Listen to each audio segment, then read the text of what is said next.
Selamat siang rekan-rekan mahasiswa baru yang saya banggakan. Selamat datang di kampus Trisakti School of Management. Hari ini saya, Nurti Widayati SHMH CHRA, selaku Ketua Satuan Tugas Pencegahan Penanganan Kekerasan di Lingkungan Perguruan Tinggi, ingin mengajak adik-adik mahasiswa baru membahas satu hal yang sangat penting, yaitu peran wawasan kebangsaan dalam mencegah konflik dan kekerasan di lingkungan perguruan tinggi. Topik ini sengaja kita angkat di awal masa perkuliahan karena kalian semua di sini bukan hanya mengejar nilai saja, tetapi belajar menjadi manusia yang bisa menghargai sesama. Kita mulai dari dasarnya, wawasan kebangsaan adalah cara pandang kita sebagai bangsa Indonesia terhadap diri dan lingkungannya. Landasan bersandar pada 4 pilar utama.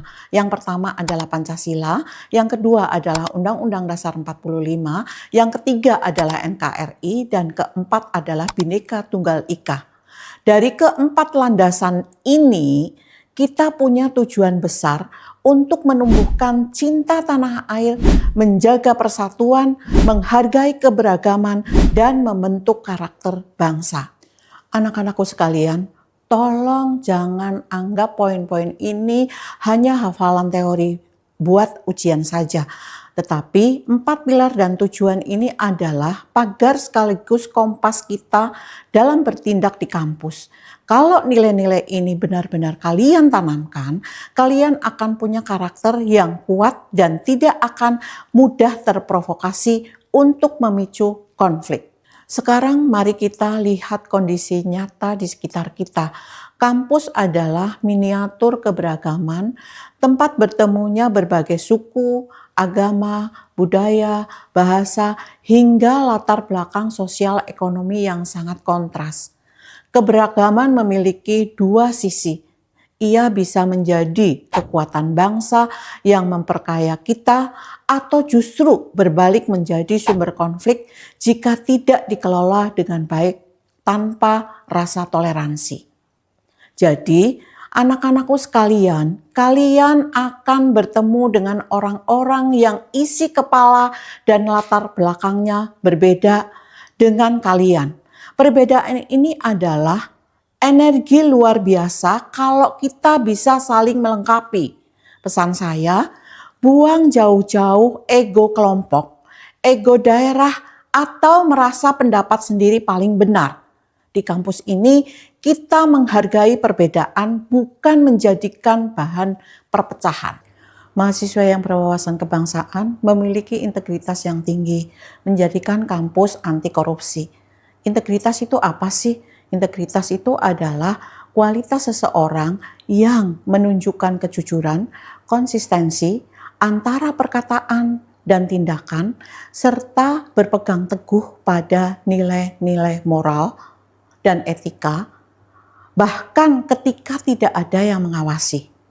Nilai-nilai integritas adalah kejujuran, tanggung jawab, disiplin, kerja keras, mandiri, adil, peduli, berani, dan sederhana. Mengapa mahasiswa harus berintegritas? Karena mahasiswa merupakan 1. Calon pemimpin bangsa, 2. Agen perubahan, 3. Kontrol sosial, 4. Generasi penerus pembangunan. Integritas yang dibangun sejak bangku kuliah akan menjadikan fondasi ketika memasuki dunia kerja. Berintegritas tinggi merupakan salah satu faktor anti korupsi. Korupsi itu adalah penyalahgunaan kekuasaan atau jabatan untuk keuntungan pribadi. Contoh dari korupsi itu adalah suap, gratifikasi, penggelapan, penyalahgunaan kewenangan, pemerasan, nepotisme, kolusi, markup anggaran, konflik kepentingan. Dampak dari korupsi adalah 1. Dampak ekonomi, contohnya menghambat investasi, menurunkan pertumbuhan ekonomi, meningkatkan biaya pembangunan. Dampak yang kedua adalah dampak sosial. Dapat menimbulkan adanya kemiskinan, ketimpangan sosial, menurunnya kualitas pendidikan. Yang ketiga, dampak moral, dapat hilangnya kejujuran, rusaknya budaya kerja, dan normalisasi perilaku tidak etis. Korupsi bisa terjadi di lingkungan kampus. Korupsi bisa berupa uang, bisa juga berupa perilaku. Contoh korupsi di lingkungan kampus, yang pertama adalah menyontek saat ujian, yang kedua adalah melakukan plagiarisme, yang ketiga adalah memasukkan tanda tangan dosen atau pihak manapun, yang keempat adalah memanipulasi data penelitian, yang kelima adalah membeli skripsi, yang keenam adalah memberi hadiah untuk memperoleh nilai. Strategi pencegahan korupsi dapat melalui pendidikan, menanamkan nilai integritas sejak dini. Bisa juga melalui penguatan sistem, yaitu membantu sistem yang transparan dan akuntabel. Bisa juga melalui pengawasan, yaitu meningkatkan fungsi pengawasan internal dan eksternal. Bisa juga melalui penegakan hukum, yaitu memberikan sanksi tegas kepada pelaku korupsi. Yang terakhir, melalui keteladanan. Pemimpin harus menjadi contoh perilaku yang berintegritas. Demikian materi mahasiswa berintegritas, kampus anti korupsi dapat saya simpulkan. Integritas adalah identitas generasi unggul yang meliputi 1. Mahasiswa berintegritas kampus bebas korupsi. 2. Kampus berintegritas lulusan berkualitas. 3. Integritas adalah identitas mahasiswa. 4. Kampus bersih berawal dari mahasiswa berintegritas. Sekian materi yang dapat saya sampaikan.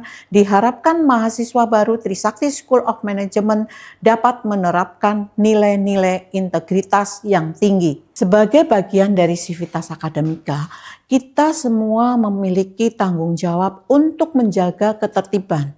Berdasarkan Peraturan Menteri Pendidikan, Kebudayaan, Riset, dan Teknologi Nomor 55 Tahun 2024, ada 6 bentuk kekerasan di lingkungan perguruan tinggi yang wajib kita pahami dan hindari bersama. Yang pertama adalah kekerasan fisik, seperti memukul, perpeloncoan.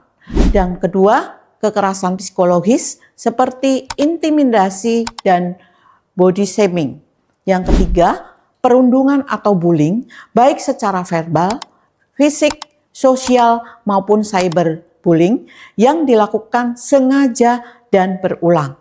Yang keempat, kekerasan seksual, mulai dari pelecehan verbal hingga cyber. Yang kelima, diskriminasi dan intoleransi, tindakan membeda-bedakan suku, ras, dan agama.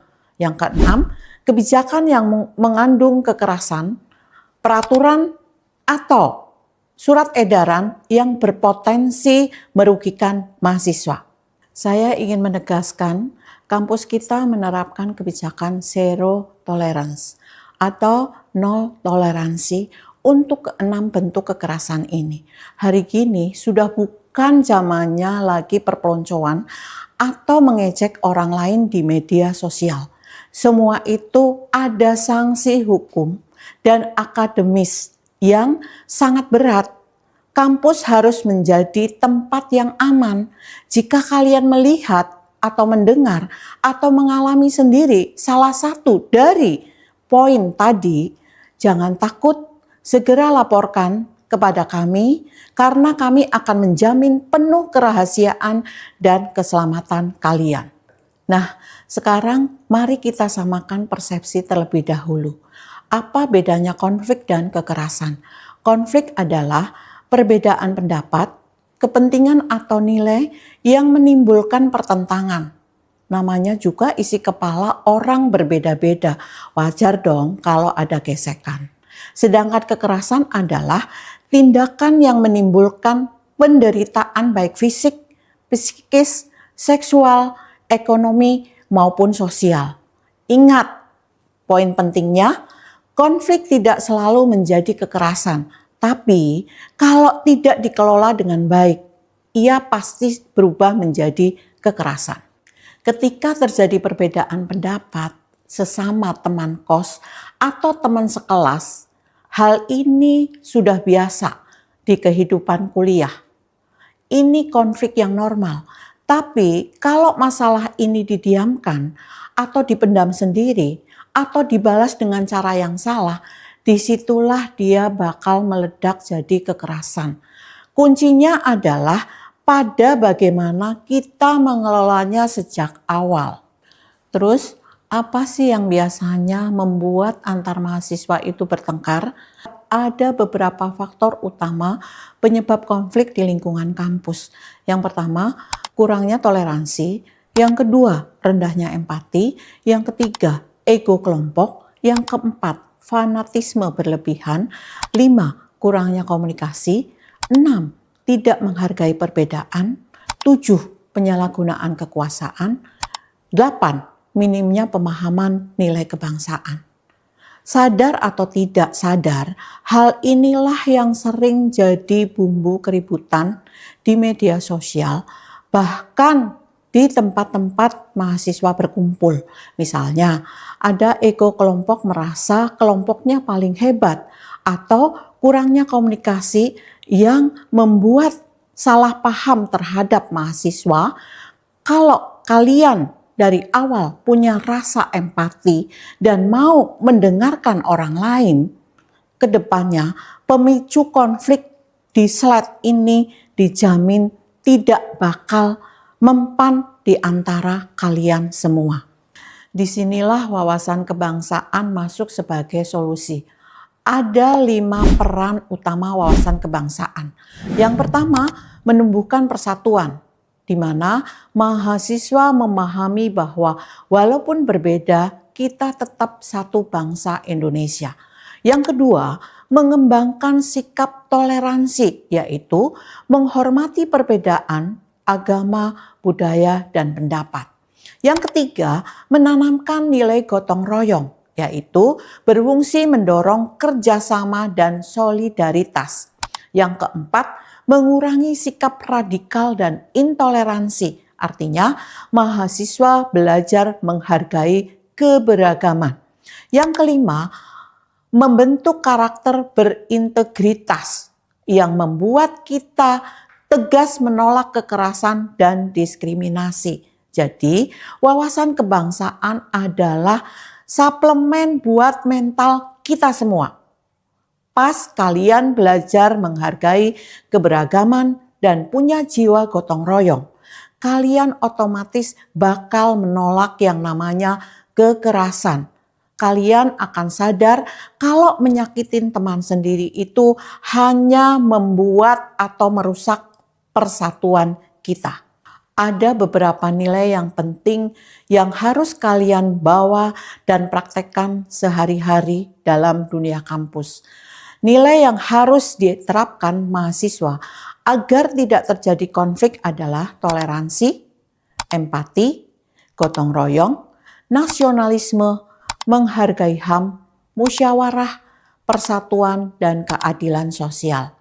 Saya berharap poin-poin tersebut dipraktekkan secara nyata.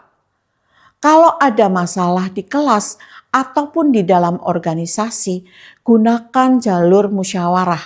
Jangan pakai otot ataupun malah membuat sindir-menyindir di dunia maya. Utamakan rasa empati dan toleransi. Kampus kita adalah ruang aman untuk belajar. Jadi, mari kita jaga bersama-sama dengan menerapkan nilai-nilai tersebut. Bagaimana cara kita melakukan pencegahan konflik di kampus? Langkah pencegahan terdiri dari 2 pilar utama.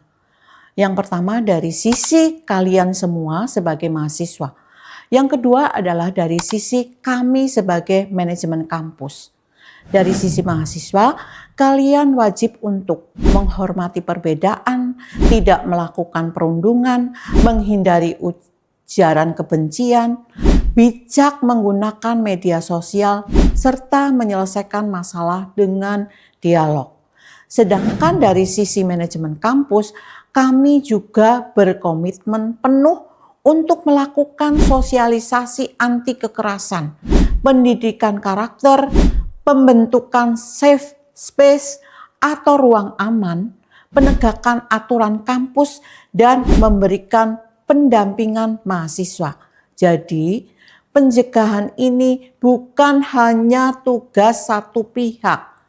Kami dari manajemen kampus berjanji akan menyediakan safe space dan menegakkan peraturan dengan tegas. Tapi hal ini tidak bisa maksimal kalau kalian sendiri tidak bijak menggunakan sosial media dan masih suka menyebarkan ujaran kebencian. Kita harus bekerja sama secara paralel untuk menciptakan lingkungan kampus yang sehat. Mengapa peran kalian begitu besar? Karena kalian menyandang 3 status penting sebagai mahasiswa. Yang pertama adalah agen perubahan atau agent of change. Karena kalian memiliki peran penting dalam membawa perubahan positif bagi masyarakat, bangsa, dan negara. Yang kedua, kontrol sosial atau social control, yaitu mengawasi dan mengkritisi kebijakan atau keadaan yang tidak sesuai dengan nilai keadilan, hukum, dan kepentingan masyarakat. Yang ketiga, generasi penerus bangsa, karena di masa depan mahasiswa akan menjadi pemimpin, tenaga profesional, akademisi, pengusaha, maupun pengambil kebijakan yang menentukan arah kemajuan Indonesia. Oleh karena itu, mahasiswa memiliki peran penting dalam menjaga persatuan, menciptakan lingkungan kampus yang sehat, dan menjadikan contoh di masyarakat. Jadi, tolong diingat baik-baik ya para mahasiswa, sebagai mahasiswa baru, label mahasiswa itu punya tanggung jawab moral yang besar. Karena kalian calon pemimpin, calon pengusaha, calon penentu kebijakan bangsa. Kalau di lingkungan kampus saja kalian tidak bisa menciptakan lingkungan yang sehat dan malah memicu konflik, bagaimana nanti kalian bisa menjadi contoh di tengah-tengah masyarakat. Lalu, apa saja sikap yang mencerminkan wawasan kebangsaan? Ada 6 poin perilaku nyata yang bisa dilakukan kalian semua. Yang pertama, menghargai pendapat teman. Yang kedua, tidak membeda-bedakan suku atau agama. Yang ketiga, membantu teman tanpa diskriminasi. Yang keempat, bermusyawarah saat terjadi konflik. Yang kelima, menjaga sopan santun.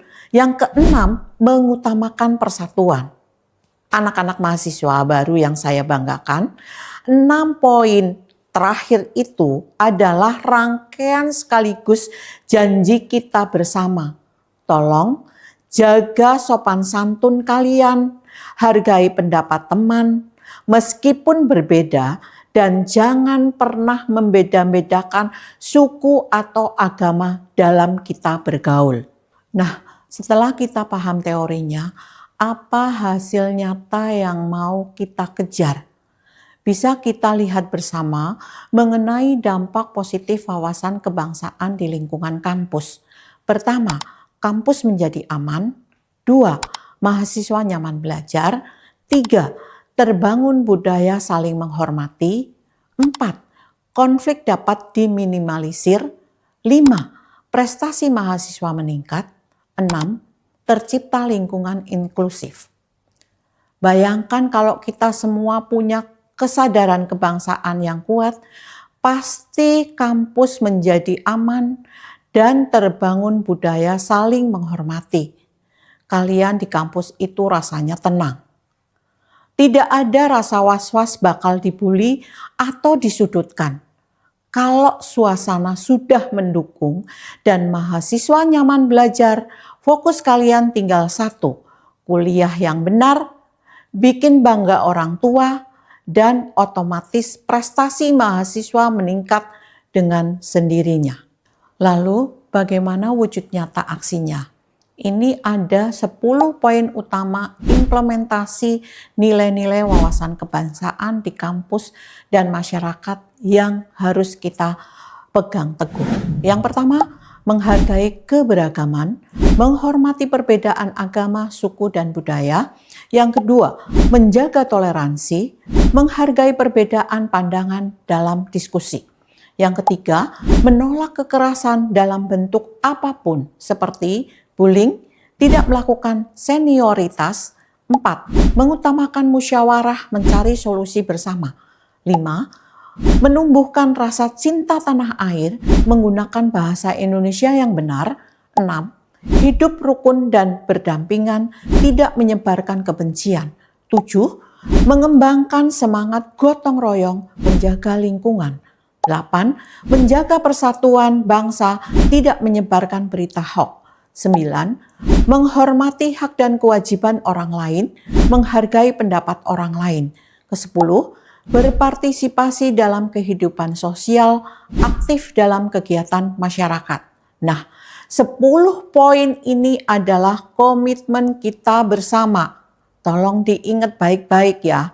Di kampus ini adalah tidak ada zamannya lagi yang namanya senioritas atau bullying.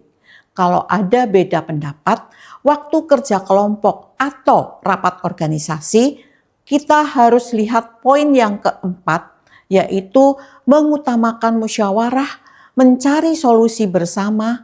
Jadi, mahasiswa yang cerdas tidak gampang terprovokasi penyebaran berita hoax dan ujaran kebencian. Sebagai penutup dari materi sosialisasi kita hari ini, ada 4 poin kesimpulan penting yang bisa kita petik.